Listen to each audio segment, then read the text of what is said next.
STEMedia Live, man. This is, again, where we chat with some of the most inspirational, creative people in the STEM community. Today is no exception. I'm your host, Dr. Nehemiah Mabry, and I'm excited because we have one of our first repeat guests. One of our first repeat guests here on STEMedia Live, and I'm Dr. Ja. He is a North Philadelphia native. He became the youngest PhD in applied chemistry in America at the age of 22. He has been very active online. I've been admiring this brother because he has a mission to help students, educators to increase the engagement in science, technology, engineering, and math with the integration of the arts, so STEAM. He does this through interactive workshops, speaking engagement, and curriculum development. Not only that, Dr. Ja was named a top influential chemist of the year by the International Association of Top Professionals, and he has served as an assistant professor of chemistry at both Delaware State and currently Lincoln University. So I need y'all to do me a favor on Instagram as well as on YouTube. Y'all give me some likes right now. Give me some love as we welcome and we present to some, introduce to others, none other than my man, the king of STEAM, the STEAM innovator. Boom, there he is, man. What up, bro? Hey, what's going on, man? It's good to see you again. I'm glad we get to It's good to see you. Hey, it's good to see you too, man. It's good to see you too, bro. This has been long overdue, man. Like I said, I've been wanting to get you back on here for a minute because last time you came on, bro, you were dropping bars, you were flaming. You was killing it, bro. I appreciate it, man. For the people. Yeah. Well, let's get Oh, it. man, listen. You already know, bro. You already know we rock with you, man. So, how you been though? How you been since we last talked? Been great actually. Just making a lot of moves and just staying with the mission in terms of certain underrepresented groups. I don't like the term minority as much. I don't think nothing minor, Latino or the Black community. We can match up. We can put. We create our own table as well as pull up at the table. I really truly believe that. So just basically just continue to advance the mission in STEM and STEAM through all types of avenues, as much as possible through the programs that y'all see very soon with some great partnerships. So can't wait for it. Yep. No doubt, man. Y'all give them some hearts. You see the hearts coming, the love. And the good thing about this, Dr. Josh, that we don't have to go through all my normal interview format because you've already been on the show, one of the first repeat guests, and we can just top it up, man. So we're going to get into some of that. But I will ask you just a quick icebreaker question, man. Let me ask you this, though. What has been something that you have done during the shutdown, during the quarantine, that you would say that a person probably wouldn't expect, like some sort of maybe a guilty pleasure or some kind of pastime that you maybe have done since things have kind of been low-key? I would say it's two things I've done, right? So one of the things, of course, I began to meditate more. That was one thing, and another is get to working on my right brain, my artsy side, which is doing some poetry. So I was able to write some poetry and just some lyrical content. I could play off words because I'm a hip hop head, so get into that, but just explore that more so it can help my innovative side push even further when I get into the STEM game. So I dig it, man. I didn't even know you did poetry. Were you always into poetry? You always had lyrics? Here's the interesting thing. Before I got into STEM, I was more artsy than STEM wise. So I started out doing creative writing first, and then colloquialisms and soliloquies and all of that stuff. I was into that before. I think around 9, I had an inception moment. That's when I switched over to getting into STEM more. And I've been playing back and forth ever since. More on the left in terms of the STEM side, but because of the shutdown, I was able to tap into my whole creative side. So I'm happy to do that. I dig it, bro. I love the time. I love when we can pull out some of the things in our bag that we haven't been in a long time. You know what I mean? So that's really dope, man. And we might have to get you with our, we have our STEM Poetry Slam every spring semester, bro. And I don't know how we're gonna do it this year. We're probably gonna do all virtual, so we might have to have you come through and spit something. I mean, let's make it happen. I'm from Philly, so home of the spitters. Hey, there we go. no doubt, no doubt. I'm talking about everything Philly. I mean, the music, that whole neo soul vibe, man. Y'all got it up there in Philly, so I Definitely. dig it, bro. But yeah, for the people who don't know you, right? So people who probably started following us after you did the last one and don't really know your story, we can Yeah. kind of just, if you don't mind, like summarizing, because obviously I said in the intro, you became the youngest PhD in applied chemistry graduate at that particular time in America, which is an amazing feat. But your story is interesting too because it didn't start off with such a ahead of the game. So give us just a quick Cliff Note version for those who may not have heard. Again, we're streaming on YouTube. Shout out to people on YouTube who also can catch this about how did you get there from early years to Dr. Job. Sure. So early years, right? So I wasn't out of my family. I am the second oldest of four. So out of my Okay. family, I was the one that was like the workhorse. So I didn't Right. as so I started out slow, around Okay. preschool, kindergarten, and I was blessed to have a teacher that was like my first mentor, and she helped me understand the rudiments of math and as well Right. as a language, because I didn't know left from my right. I really was like labeled like a special ed, but Mm. I took time and time again in the summertime to get up to speed in terms of my education. All Right. the till I had a inspiration in middle school, which helped me with my journey. Becoming the youngest was in eighth grade. I had a science project by the name of Dr. Jesse Ernest Wilkins Jr. He graduated at 13 from University of Chicago. Graduated from high school at 13, and then it Wow. graduated around 19 or 20, depends on what history books you read. From the University of Chicago, Right. with a in mathematics, being the youngest at during his time, and then was Mm-hmm. able to be very instrumental in Howard University for the math, in terms of mathematics, building a Right. program, graduate programs, and that sort. So that inspired me. I was 13 at the time. Inspired me to 2 years later to graduate from high school for my own self. Went to the Right. first branded HBCU, Lincoln University, Pennsylvania, and Okay. from there I took up chemistry as well as history because I didn't know at the time I wanted to be a doctor or a lawyer. Yeah. Because Okay. in Okay. my father, my parents, they told me, well, you can either be a doctor or a lawyer, but I like both of them. So Right. and from there, I said, well, let me just do chemistry because I love chemistry, and that was the first when I was in high school. That was the only black teacher I had in terms of this Chemistry. was Wow. it was a black two black women, one that taught me chemistry lab and another one taught Uh-huh. me chemistry lecture. So I was blessed to have Okay. that experience because that exposure allowed me to, when I went into my HBCU, I said, I'm gonna take up chemistry because she told me you're gonna be a chemist. And that's the subject that I really love. So I said, let me get into chemistry. From there, graduated in 3 years with both degrees, general science, chemistry and history, with a minor in math. Wow. I wanted to keep that math component because of Dr. Jesse Ernest Wilkins Jr. I didn't even know that, bro. So you had a double major and a minor and And graduated in 3 years. in 3 years. Yeah. You So getting it in, bro. and I history during that time, being the youngest to graduate with 2 degrees. So it was Dang. cool. But from there, went to the Mecca of HBCUs, Howard University, to study at All NASA. right. Did Yeah. atmospheric chemistry, which was kind of cool. Get to explore DC and see what phenomenal things they had in terms of environment. Then I went to Delaware State University in 2011. I was 18 at the time, so I graduated 18, did the internship for about 3 months, and then went to start my grad program at 18.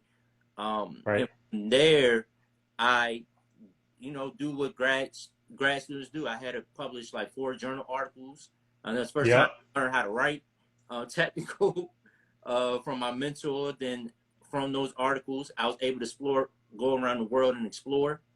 In addition to that, my bad. From there, I Okay. was able to explore, and basically from that exploration, discover my patent. So from my patent, I was able to see. Then real quick, that's after the PhD? So now patent? we went through the patent process. Actually, we went through the patent process while I was doing my PhD. So that was my first, Oh, okay. and we discovered something novel. For those who don't know, I was in energy. So I was Okay. in the Yep. high energy space where it was still in R&D phase, and we stumbled upon something that was very novel. So we decided to patent it. So from there, I was able Right. to the Gordon Conference, able to do that and become a fellow in regards to that conference at 20. And then 2 years later, I graduated with my PhD at 22, which Yeah. youngest in my university. But the way I knew I Yeah. was youngest in America, my mentor, he went and talked to the National Academy of Science and said, well, my mentee, he just graduated his PhD from Delaware State. And he was like, he's the youngest in America. And that Wow. because he's the only person that's young that has that particular degree at that time. So Right. was noted at 15 at Dell State, but then in America in In 2016. America. Yeah, yeah. No, Very, I dig that, bro. And you're a brother too. Like that's the amazing thing. Like you're doing this out here doing this thing, and you already at age of 22 got a PhD. You got a patent in your name. You've already been able to, like you said, attend these like crazy conferences across the world. It seems like it got to be a point though, bro, where you were just like going, and maybe you never stopped going because I can definitely tell you didn't stop going. But then, like, did you ever feel like, man, what's next? Like, did you ever get a point to where you felt like, man, I did so much. Do I need to breathe? yeah, I always feel like it seems like that comes sometimes. yeah. So I I felt like that when I was about to finish because um, I had all these accolades, which was the peer-reviewed journal articles, and I guess Right. the patent. We was in the process of that, and I was like, okay, this is nice, but what is next? Because for me, I was thinking about doing a postdoc, and Mm-hmm. I was talking to a lot of postdocs, and the reason why I wanted to transition from not doing a postdoc to teaching, because one of the things I noticed from my personal was that when I talked to the postdoc, they were trying to get a publication. I had 4 already, and that's Already. from my Yeah. mentor. So I talked to my mentor and said, well, why can't you get a postdoc? He said, well, you really don't need one.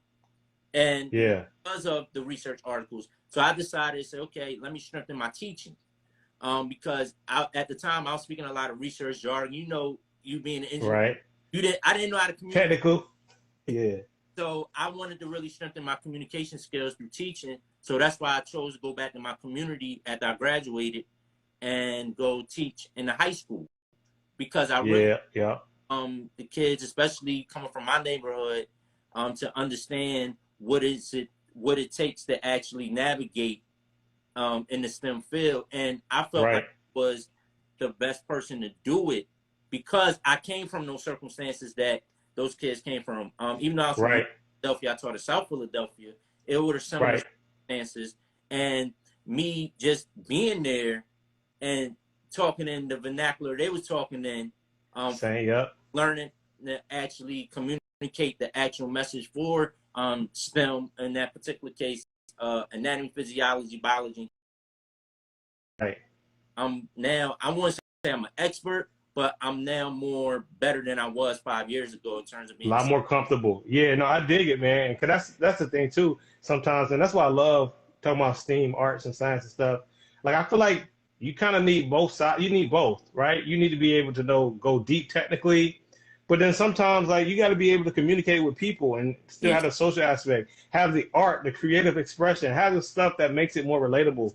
Because like that's how even I would even say that scientific discovery becomes practical as an engineer by someone saying, all right, now we understand why, we understand the deep theory behind it all, but now how can we use creativity to use it to solve problems and actually meet the needs of people? You know what I'm Exactly. saying? Yeah, yeah, yeah, yeah. This is Dr.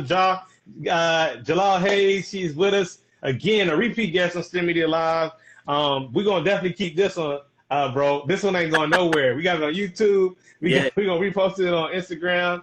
Well, But you killed it, bro, last time, and I'll be remiss if I don't bring this back up.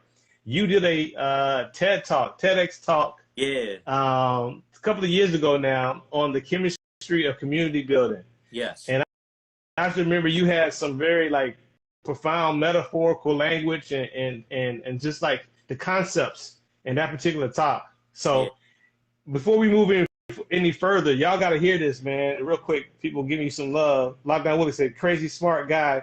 Dana says, Dr. John in the building. Yeah. Black Mather County said, esoteric lane to STEM. He feel you. He feel you what we were just talking about. Shut up, Destiny Mills. All right, but yeah. Go ahead and hit us with that real quick because we're going to capture it this time, right? And if y'all haven't seen it, go check out his TEDx talk. But for a moment, go ahead and break it down for us, the chemistry of community building, a little bit of what you shared in that talk.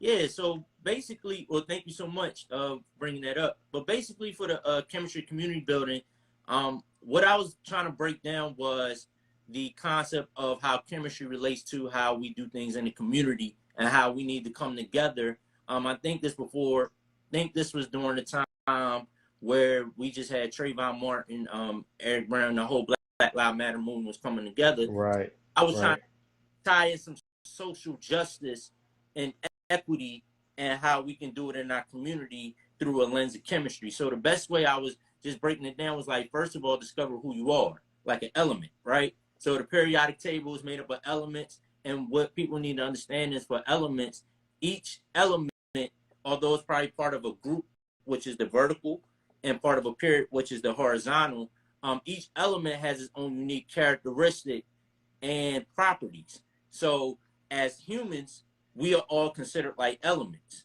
And in that regards, I was saying that we all have our own unique talents and properties within ourselves that we need to discover as people. Like in order to what? The second part is bond with each other, communicate with each other. So with that communication, we're bonding now, we're vibing. Like I use the example of the table salt. So the Na is the sodium. So the sodium is on this periodic table. The chlorine is on this periodic table.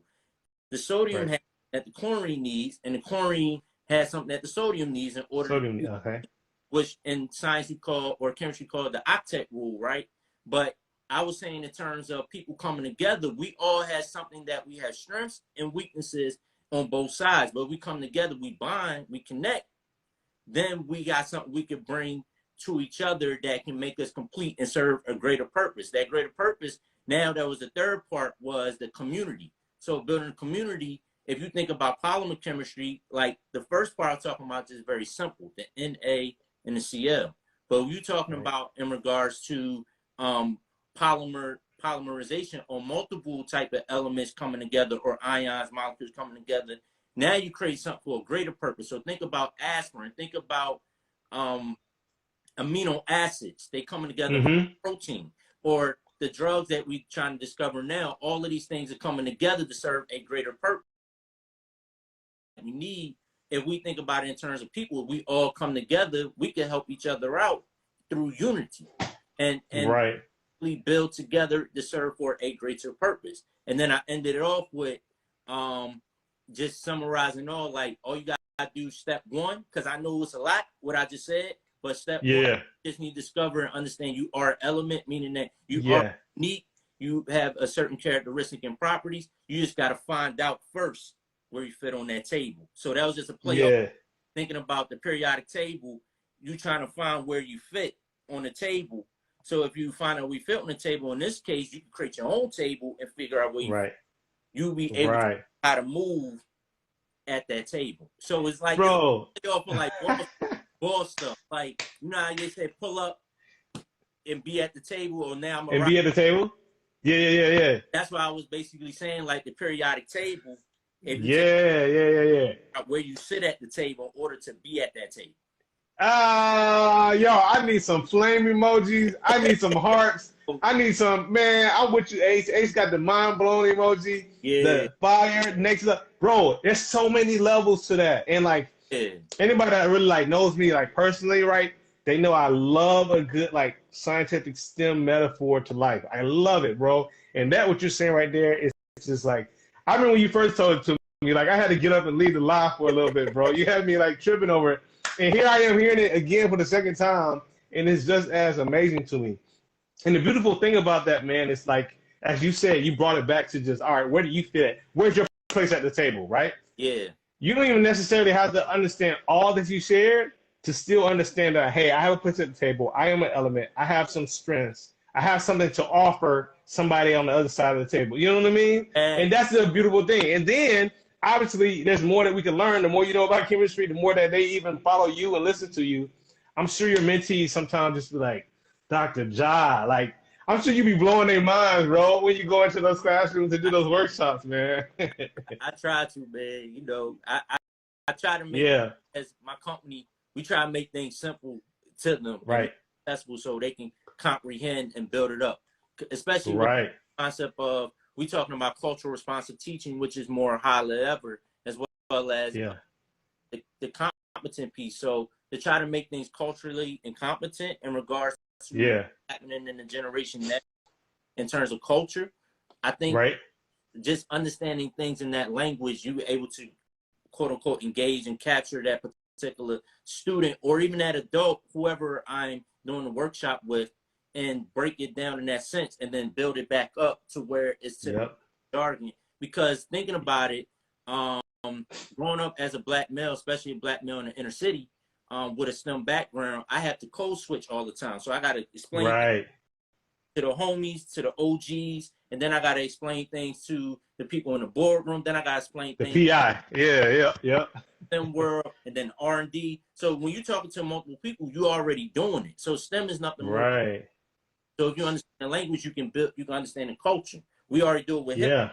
So we do it with hip, and I learned this from Christopher Edmonds. Shout out to him. For those who don't know, he's a highly good guy in Columbia University. Talk about hip hop science. So that being said, when you break things down in that vernacular, and then take it back up to that research jargon, and as a science communicator, y'all do this all the time.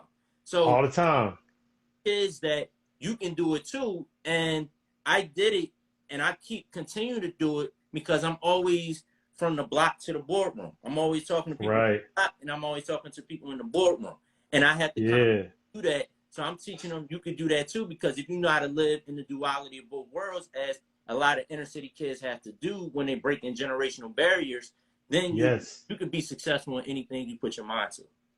Bro, man, y'all give them some hearts. That's such a good point, man, because I didn't even think of it like that, but like we're science communication is what we do the moment we go to Thanksgiving and somebody's like, hey, what are you studying in school? Exactly. Like you instantly turn into like a science communicator. Like, all right, I'm studying engineering. Blah, blah. Like I have a family member, shout out to my family that, they ask me all the time, what's the difference between an architect and an engineer? All right, what is an engineer different from a scientist? What exactly type of engineer, and I'm always like finding and the things that they're working on better than I do, but all the time, like we're naturally science communicators whenever we are, like you said, communicating whether it's the family or on the block, just from the block to the boardroom. So that's really dope that you even kind of pointed that out, man, because I don't think a lot of people have always realized that that's what we're doing naturally. So I dig it, man. Yeah, man. Yeah, I dig it. I dig. Speaking of, ways to communicate and science communication, you launched a series earlier this year, which is also featured on STEMedia Network. You got it going called Science Days with Dr. Ja, right? This is a series. Tell us a little bit about that, and then we'll get into some other projects, another project that's pretty exciting. Yeah. Let's talk about Science Day with Dr. Ja. What's the origin of that? What is it? And yeah, give us a little bit about that background right now. Sure. So Science Day was Dr. Ja. It came from my particular camp. So when I was talking to my particular camp of elite, we were sitting down, and this was pre-COVID actually. So we was just sitting, and this is good that you're doing workshops and you traveling around the Atlantic region and Midwest to do things, but we got to figure out how we can advance the mission of the company's mission is make STEAM simple and accessible. Right. So I was making it simple, but the accessible piece we have to work on. So how can we make it accessible to kids outside of these regions that I already discussed? And one of my team members, he was telling me, well, we can launch something where you do do just simple experiments, but the way you break it down in those particular workshops, you can just talk in front of a screen and just show what it is, and then treat it like Sesame Street. So for the okay, so I was sitting there writing the script, trying to figure out how to communicate it, and then we got some things, and I said, and he said, okay, we got to come up with a name, and the name as I was shooting, he said, well, bro, we got to figure out what we gonna call it. I can't just say here it is, right? The name Science Days just came instantly. I said, well, let's just say Science Days. Science Days, well, Dr. Ja, and from there, we just ran with it. And for those who don't know what Science Days Dr. Ja is I treat it like Sesame Street. So if you watch Sesame Street, you'll see that you have there's a message in the day, but there's always a letter, and then that type of concept. A theme. Keep a theme like that. Yeah. So I took the theme instead of word and the letter, I said, well, let me take the science word and just break it down and relate that science word to a fun experiment. So the first thing a lot of people loved was the ice cream. But the main concept was doing the ice cream was understanding thermodynamics. So dynamics, breaking down that word, which I just said, the flow of heat. Now, a lot of scientists would say, well, it's more in depth with that. And it's a concept of that, it's a chemistry concept of that, it's even a physics. But I was saying, well, I was just breaking it down in terms of the language of thermodynamics, which is thermo, heat. Dynamos means dynamic, the movement of or the flow of energy. So I was saying, okay, flow of heat. Just trying to make this cool, and then showing the flow of heat through the experiment of ice cream. And my whole goal was for that to just help the kids engage, not just doing a fun experiment. Say, oh, we did science today, mommy. We could also say, I also learned a new word. And I learned thermodynamics. So now they're unconsciously and consciously increasing their economy of language or lexicon when it comes to the STEM field. So by the time, and this was geared towards like elementary, middle school. So by the time they get into high school, they can start communicating with researchers to become more marketable when they get into either college or they choose nowadays to switch straight into their career because they know the language, but the language was taught to them in a fun way. So early on, not the first time. Exactly. So it's like putting medicine in a candy wrapper and just getting. No, I dig it, man. Kelly, the scientist, shout out to you. She giving the applause. Y'all, listen to me. He says Sesame Street, but I'm going to tell you, if you look at this thing, it's on the STEMedia network. You can look at it, follow his page as well. It got way more sauce than Sesame Street, though, bro. Like, it got way more. It's like Sesame Street with the Philly swag. You know what I mean? Like, it's like beautifully shot. You apparently did you get a friend or you work with like a nice production company to put that together? So, so I put together, what I like to do, I try to put together a good quality production team. How to make it engaging with a lot of people. Now I'm with Dana. He said way more sauce. Yeah, no doubt, man. Like I dig it. The moment I saw it, I was like, yeah, this is it. And I got to tell you, man, and y'all got questions for Dr. Ja, make sure you drop it. We're going to try to get to it.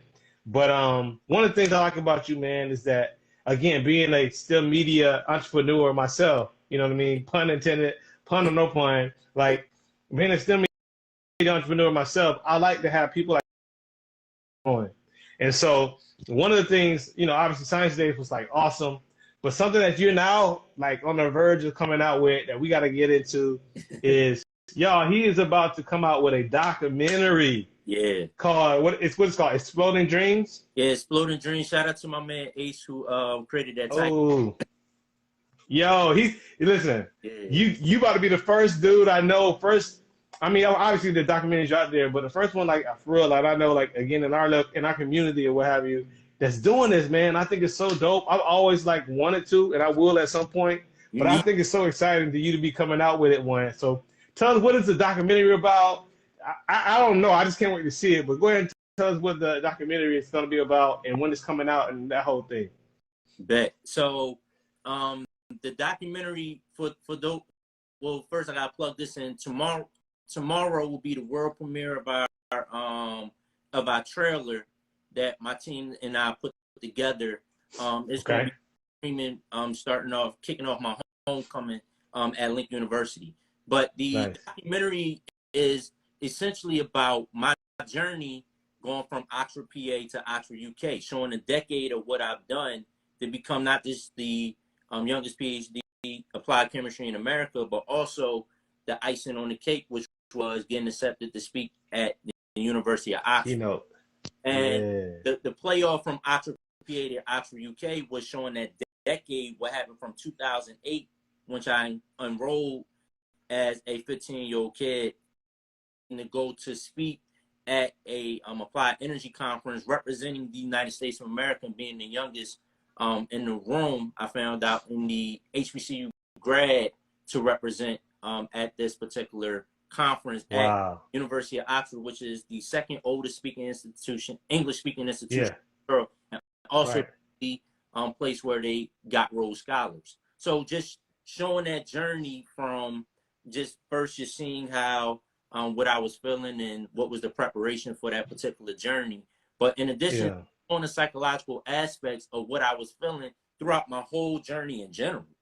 And that's the whole part of tapping into, we're going to tap into mental health, tapping into the whole concept of being an HBCU graduate, what it means to be dealing with Black in the Ivory, in regards to, it's just a lot of elements, fatherhood, parents, being an early entrant, and how do I deal with that?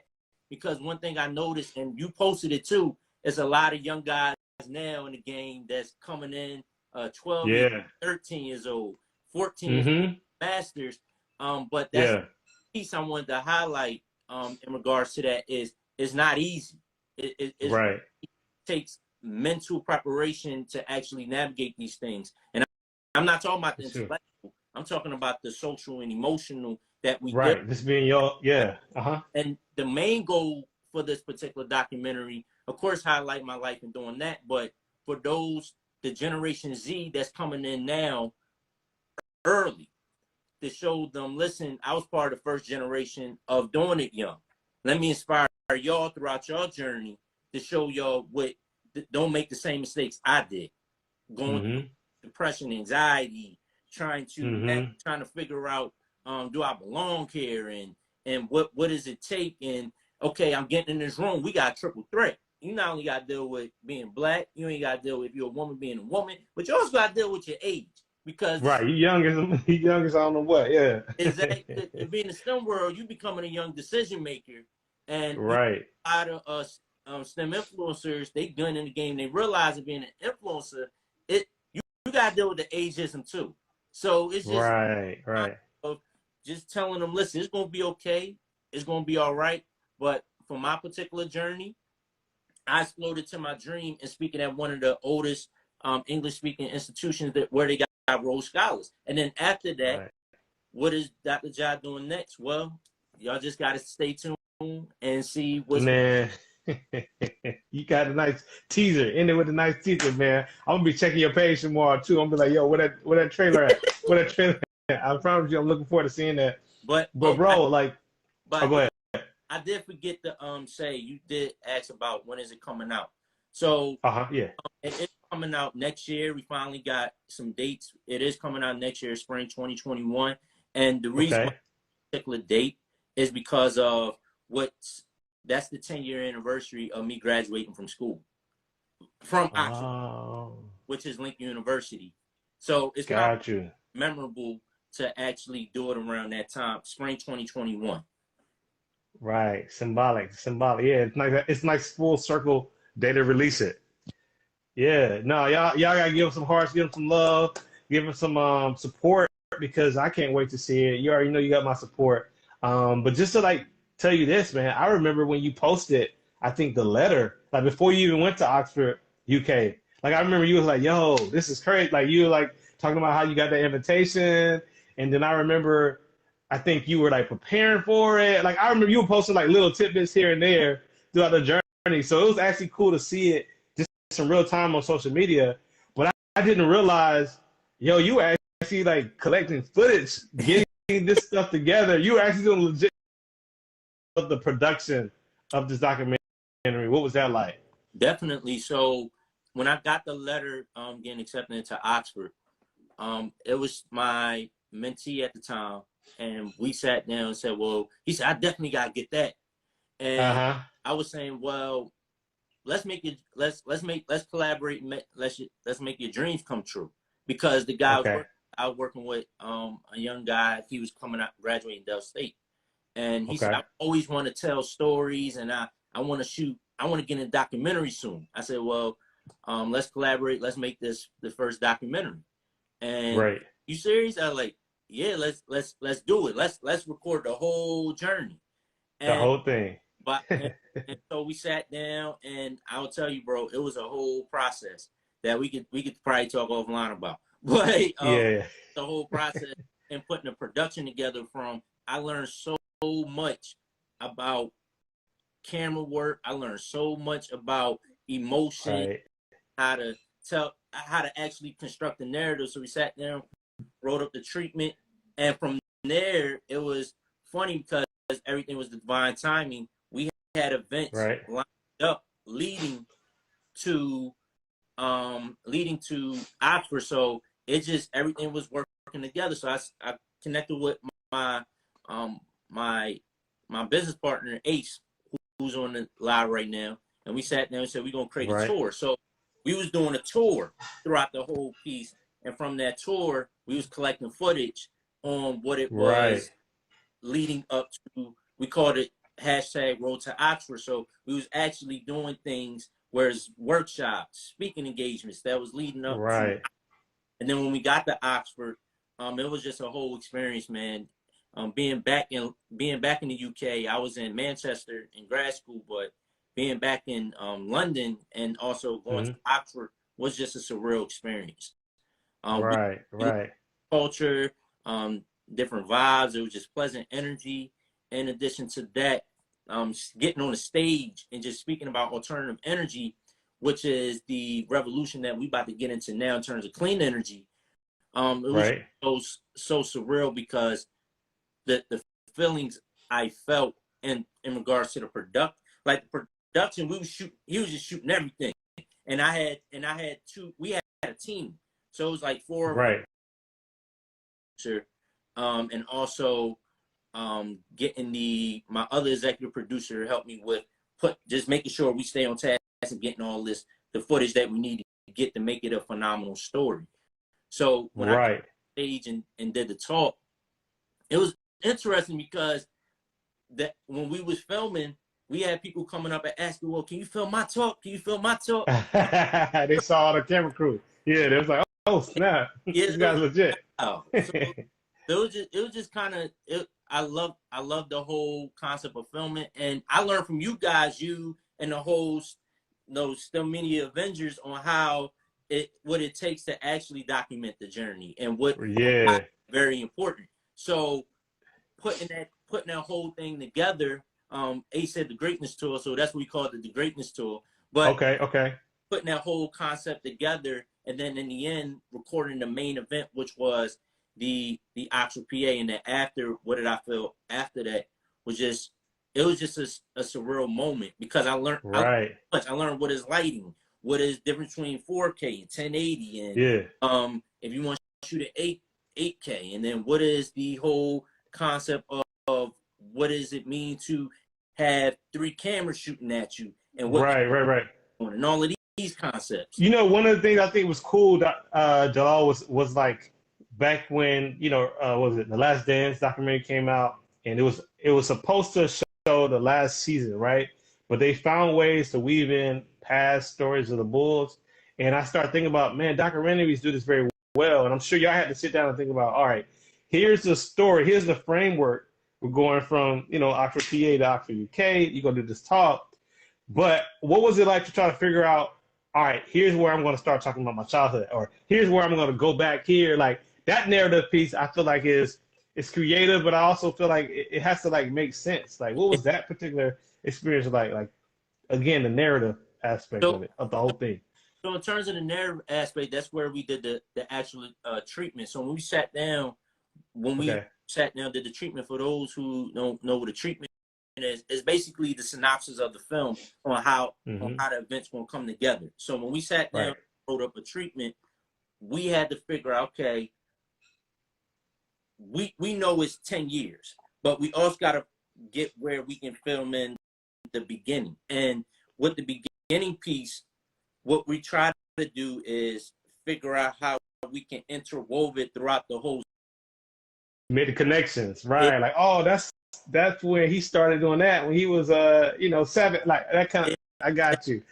Yeah. Then we added aspects of my just different people, so it's not just me talking. We had people that came into the actual documentary piece and spoke on my particular past, which you'll probably see tomorrow on Monday, where we had some family members, we had some people that worked with me, we had some colleagues, we had people coming in to speak on my particular past and also give some psychological aspect on what made me tick and why Ja moves the way he moves. And it's showing that aspect of, okay, he does this, but why does he does this? He moves and create this in this way. Why does he do that? So I had people speaking on that based off of how they dealt with me in the past. When they met and they watched me throughout my journey. So I had people some context, I had people from college. Giving some historical context to Dr. Ja. So it's not just me saying it. Because if I say it, it's like one-sided, but I have people speaking on different aspects of my life and where they met me, and they can explain why I do the things I do. So it won't be just me talking. And it also helped me in the later, once I looked at the footage. And for anybody shooting a documentary, you'll see that there'll be a reflection period on yourself. Because you'll see about you behind the scenes. Because I made it purposely when we were shooting. I was never in the room. I said, be real, honest, talk. Don't say, oh, he was great. No, be real or who I was. Because people want to feel authenticity and feel the emotion. Because when you meet me in the near future, you can say and refer back to the documentary. Okay, that's how. It's accurate. Yeah. It's not dig it, man. Okay, that's how you move. Okay, cool. I'm all right with that. So it was showing authenticity. It was also showing the authenticity of my life and also showing the purpose on why I'm doing the things what I'm doing, in which I end that's saying I'm a platform and not a brand. And like your platform, a lot of STEM, I've seen a lot of STEM influencers, they become platforms. And platforms, it's not about you. You brand not at all. Platform is when, okay, I'm moving. You can stand on it. But everybody so and that's the whole message I was trying to give. Listen, man, you already know we can go on about that, man, but one of the things that I want to make sure we get in this talk is the subject matter of your actual talk there in Knoxville. And shout out to everybody that's joining us coming through. This is Dr. Ja, applied chemist, assistant professor, STEAM innovator, speaker, entrepreneur, whole nine, right? But give us a little bit of your, talking shop, like, again, the energy and things like that. Like, what are some things about your field that maybe you talked about in that particular talk, or that you see coming down the pipe as it relates to, I think, renewable energy? Is that or be aware of whether or not we're in your field? Sure. So, by training, I'm a chemist.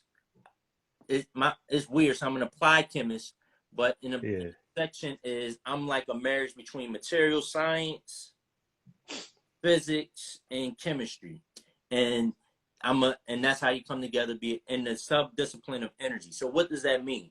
So I focus on material design of hydrogen fuel cells. So we focus on material. So back when I did it 10 years ago, it was in the R&D phase, and which was let me give you some context. So 2011, I started my grad school journey. 2011, 2012, the hydrogen economy was still like in R&D phase, except for in Japan, they're a little more advanced. But in the United States, the hydrogen economy was in R&D phase, majority of it. And this was the time around when Tesla was rolling out, just finally went prototype phase. Right. that's when I started discovering Elon Musk and what he did in terms of electric vehicles. And how does it relate to what I was studying? So we were studying the materials of this particular hydrogen fuel cell that can be placed in automotives, specifically. The first, and we're still doing it, and that's why I granted the patent on it, because I already knew that in the long run, about 10 years, our field was going to grow. So right. what I saw was they issued some in the Paris Agreement in regards to the United States, because I always look at policies and stuff. So I was seeing the Paris Agreement. They said we need to get zero emissions by 2035, and then 2050, all the gas and all that gotta be out, because we need right. to. Right. Uh-huh. So I was like, okay, cool, but how are we doing that? We in 2010, roughly early, right? So I'm Tesla. We're rolling out and doing the R&D with hydrogen. What I saw was with Toyota and Hyundai, they were in the R&D phase too, but they was about to go to manufacturing and roll out their prototype. Mass market. Yeah, okay. Press in terms of, they were, okay. yeah, so they're talking about this car, which you probably see if you're in California, Hawaii, called the Toyota Mirai. The Toyota Mirai looks like a Camry, but it runs on fuel cell. That's the best way. You see, so you type in Mirai, Google, it's a blue car that runs on a hydrogen fuel cell. So they was doing the R&D for that, going into manufacturing, and then they rolled out their first car for commercial in 2017. So that made me motivated to stick with. If I was going to do hydrogen, I was going to stay in the clean energy field. But what made me hydrogen was I stayed up on the literature for technical and non-technical, and I saw that this year around 2020, it's about to go down. Just to make it's about to go down. Is that the tipping point? Is that tipping point? Exactly, with clean energy. Yeah. And that's the topic on the table around the world.